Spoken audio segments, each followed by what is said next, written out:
and we did, we ended up in a little fishing village, and that's how we found out we were lost, and managed to work our way back. But it was, there's one little tienda open, and we were in there for 20 minutes buying candy bars and waters and Coca-Colas and a couple of beers in case we made it to our destination. We were going to drink a beer, and talking to the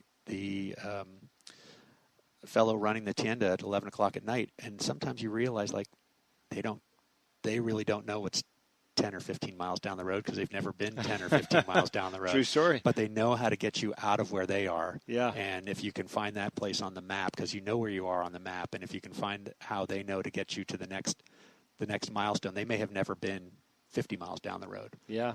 But always stop and ask. That point that you just made strikes a different thought that I have oftentimes when I'm down there is sometimes the place that you're at looking for direction or thinking that you need to move on is the place that you're almost meant to be and stay. Or you need to take a moment to look around and go, you know what?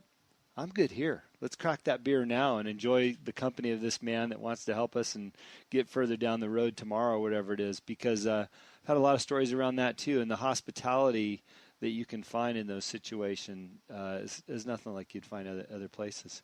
So it sounds like your kids go down there.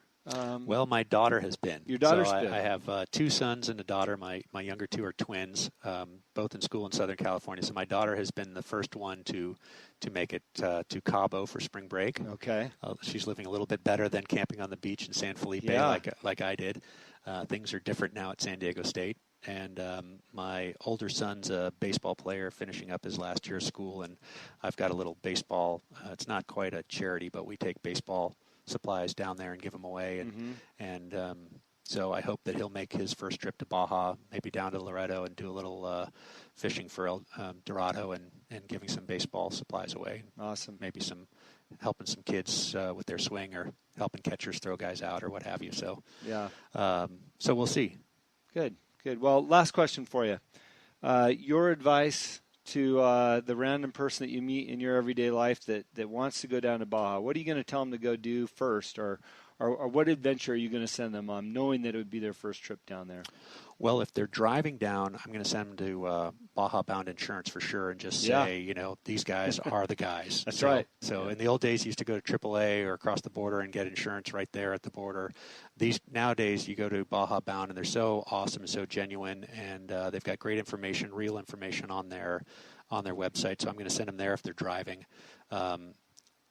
If they're, I think I'm going to say get your expectations right. You're not going to a development, a polished, perfect development unless you're going to Cabo. So if you're going any place other than Cabo, you're going to see some dirt, and it's going to be probably hot, and there's going to be some unfinished construction next to wherever you are, and that's part of the charm for me. So get your mind right. The people are great. The food's great. Don't drive at night, and make sure you ask everybody where their favorite taco shop is.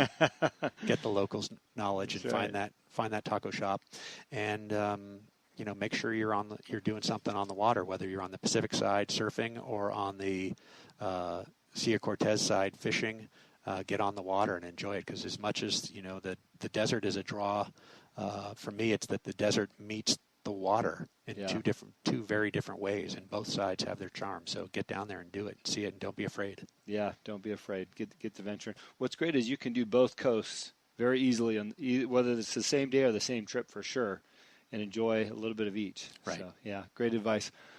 Well, Mike, I appreciate you having the time to come over and be on the show. If you're looking for Mike, you can find him at Slow Baja, and you can see some of the pictures of his cruiser and some of the adventures he's been on. And hopefully, whether you run your site or your daughter, you get some more photos posted up there so we can see what you're up to. But thanks again for driving over. Oh, it's my pleasure. It was really great to meet you and talk about our mutual love, Baja. Yeah, it looks like my boss is coming in to. Yep, CEO of the Riley Baja household. United Group is right here knocking at the door. Well, thanks, Jim. I really loved it. Thanks. It was great. Yeah, pleasure. This episode of The Answer is Yes Baja Sessions is brought to you by Baja Bound Insurance Services.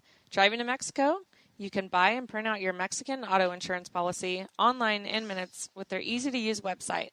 They also have great travel information to help you plan your trip south of the border. Visit BajaBound.com.